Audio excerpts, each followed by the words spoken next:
pedir aqui a gente entrar num assunto sério que repercutiu muito no último fim de semana. Os filhos da atriz Giovanna Eubank e do ator Bruno Gagliasso foram vítimas de um ataque racista lá em Portugal, numa praia, no último sábado.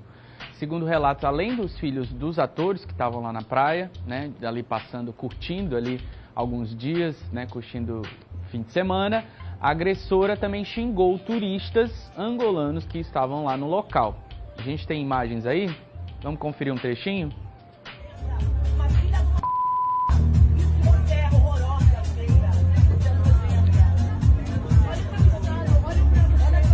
Essa aí é a mulher. Ela não foi identificada até o momento, mas ela foi detida, né, no sábado, foi levada até a delegacia, mas, segundo a Divisão de Comunicação e Relações Públicas da Polícia Portuguesa, após alegar que sofre de alcoolismo, essa moça aí foi solta. Vai presa, racista! Nós convidamos aqui, ao vivo no estúdio, o advogado Eric Moraes, presidente do Conselho dos Direitos Humanos, para comentarmos sobre esse caso e ainda entender melhor como agir nesse tipo de situação, né? Situação feia, constrangedora, desagradável, né? E que a gente ainda tem que, né, ver pela internet todos os dias. Obrigado pela disponibilidade, Eric. É uma honra estar aqui presente no Tudo de Bom, Iago. É sempre um prazer estar podendo não conversar sobre esse tipo de assunto, né, mas estar podendo conversar com os telespectadores da difusora e estar podendo esclarecer e como proceder, que é o principal. Nesse caso, a atriz se manifestou logo após pela internet em algumas entrevistas, dizendo que pelo fato dela ser branca, né, ela foi mais ouvida. Né? As pessoas deram mais lugar de fala a ela, né? Deram mais credibilidade.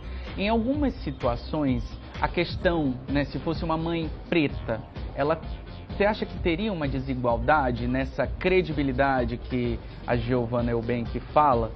A Giovanna foi perfeita no comentário. Eu não tenho a menor sombra de dúvidas que a Giovanna tem o que a gente chama de privilégio branco, ou seja, ela tem espaço, ela tem um local onde ela pode se manifestar e até onde ela pode exercer toda a sua revolta. Isso não aconteceria se fosse uma mulher negra. É importante ressaltar que ontem foi o Dia da Mulher Negra Africana. Nesse caso aí, a gente tem imagens aí, os filhos dela, né, foram vítimas, né, desse ataque racista. Vale lembrar, né, esse caso ainda está, o casal de atores ainda vão prestar queixa, né, ainda vão na delegacia prestar queixa com outros clientes desse estabelecimento. Aqui no Brasil, né, como se repercutiria esse caso? Porque lá em Portugal são leis diferentes, aqui a gente tem duas leis que se aplicam, né, injúria racial e racismo. Nesse caso, nesse crime, a gente está falando de injúria racial ou de racismo? Ótimo, vamos explicar agora aos telespectadores juridicamente como que aconteceria. Nesse caso específico dos filhos da Giovanna e do Bruno, a gente vê um mix, ou seja, esteve ali presente o crime da injúria, ou seja, o exercício da fala, né, onde as pessoas foram injuriadas com elementos de cor. Aqui no Brasil seria o artigo 140 do Código Penal, né, inciso 3º, e também teria o crime de racismo, né, e esse já na lei 8876 de 89, que diz, né, a impossibilidade dos negros acontece bastante, é muito comum, né, Iago? Principalmente em restaurantes, onde a gente tem aquele porte de ter só uma classe muito alta e as pessoas se sentem incomodadas, então ela acha que o negro não deve participar daquele evento e ela comete o crime de racismo. Entendi. Então a gente tem o concurso desses dois crimes nessa situação. Entendi. Vou pedir para o pessoal colocar aqui essas informações para a gente explicar melhor para o telespectador que está assistindo o nosso programa. Então, você ilustrou muito bem a diferença. No caso aqui do racismo, uma conduta discriminatória dirigida a determinado grupo, considerado mais grave e é inafiançável? Exatamente, mas já teve uma mudança agora, graças a Deus, um julgamento do Pleno do STF, em que o crime da injúria racial também agora é inafiançável e imprescritível no Brasil. Perfeito, coisa boa ali, ó. E agora a gente vai ali pro outro crime, que é de injúria racial, que já ofende, né, uma pessoa específica, né? Ofende a honra, né, com utilização de elementos referentes à cor, raça, etnia, origem ou religião. Nesse caso, trazendo aqui para o Brasil, que tipo de provas, né, a vítima, né, de injúria racial, ela precisa juntar ali, precisa ter para comprovar, né, e punir aquele agressor?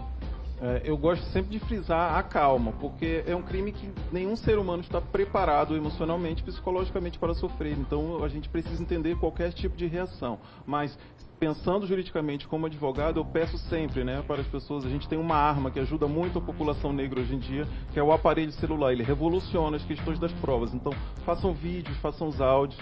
O agressor, né, ou a agressora, ela costuma replicar, repetir esse tipo de agressão. Então, se você puder fazer o endozimento através da calma, para que a gente possa estar levando, apresentando essas formas, mas o importante é denunciar, levar as pessoas, ter testemunhas, anotar o nome das pessoas. Então, áudios, vídeos, fotos, testemunhas, câmeras de segurança. Principalmente denunciar as autoridades, polícia militar para que faça o flagrante, polícia civil para que faça a investigação, a gente tem a delegacia de crimes raciais, são esses o mecanismo que deve ser utilizado, assim como a OAB, a Ordem dos Advogados do Brasil, através da Comissão de Promoção de Igualdade Racial, Comissão de Direitos Humanos, Comissão da Verdade da Escravidão Negra, ela pode estar dando esse apoio caso as instituições, as autoridades, o Estado não esteja funcionando de maneira correta, você pode estar levando sua denúncia, essa informação para a nossa casa. Entendi. Ontem, em entrevista também ao Fantástico, a atriz alegou que chegou a agredir, né, a mulher, né? Nesse caso, existe alguma intervenção trazendo para a legislação brasileira? Existe alguma intervenção? Existe alguma diferença? Muda alguma coisa na pena de injúria racial e de racismo? Não teria uma interferência, né? Agora, todo cidadão, ele é capaz, ele pode relatar os seus direitos, né? Então, a pessoa que foi agredida, ela, no caso, poderia, como foi o caso, né? Se ela foi agredida, ela pode fazer essa reclamação junto à autoridade policial, assim como a Giovana também vai alegar que exerceu uma legítima defesa, que estava defendendo os filhos, e daí vai caber à autoridade se manifestar. Tá. Para finalizar, a gente viu aí, gente, coloca essas imagens aí de novo. Essas imagens foram muito compartilhadas na internet, né? Você tá no meio de um restaurante, coloca seus filhos para brincar ali, de repente seus filhos chegam lá e falam, olha, fulano de tal me chamou disso. E a agressora, ela repetiu. Ela não só falou para as crianças, mas ficou falando ali em alto e bom tom nesse ambiente, né?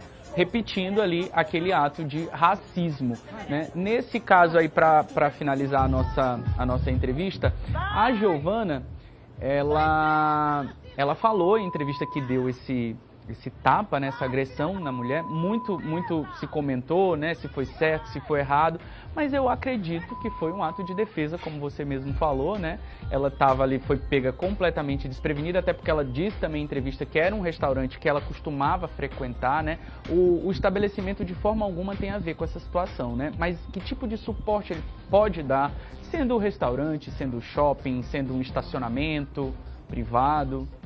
É justamente explicar a luta antirracista, né? Ninguém pode não gostar do racismo, mas precisa dar esse apoio que a Giovana merece. É como eu falei, ela vai alegar, e com certeza a gente vê pelos vídeos, que ela agiu em legítima defesa, e é aquilo, por muito tempo tentaram pormenorizar o crime de racismo. Então muita gente entende isso como se fosse uma questão muito pequena, mas para quem sofre, sabe o tamanho, o poder que aquilo ali pode afetar a vida dos filhos dela eternamente. Vai afetar e afeta diretamente a vida dos pais eternamente. Esses traumas, esses bloqueios e todas essas situações, eles querem que sejam afastadas, e isso acontece repetidamente na história, não só no Brasil, como em Portugal, com o relato de diversos brasileiros que passam por isso lá. Então é sempre importante a gente frisar que eles foram vítimas de uma violência muito grande, que é o crime de racismo, e a gente espera que um dia esse crime seja considerado hediondo aqui no Brasil e em vários países. É verdade, que a justiça seja feita. E você que está assistindo o nosso programa, né, por acaso, né, respeito é bom e todo mundo gosta, me respeite, eu posso ter opinião de algo, né, posso ter minha opinião de, né, ofender, é o meu espaço, não tem nada a ver, gente, isso é falta de educação, você não teve educação para estar em ambientes como esse, né, principalmente para se relacionar com pessoas normais, né? Obrigado, Eric, pela disponibilidade. Queria que você deixasse aí seus contatos para quem está assistindo o nosso programa. Eu quero agradecer. Na verdade, eu quero mandar um beijo pro meu avô, José Ribamar. Ele saiu da UTI, quebrou o fêmur na fazenda. Eu quero dar um beijo, um abraço para ele. Meu avô, te amo, se recupere e volte logo para nossa casa. Aí, boa recuperação aí. Obrigado, viu, Eric? Obrigado, Iago. Obrigado. Uma honra estar aqui no Tudo de Bom.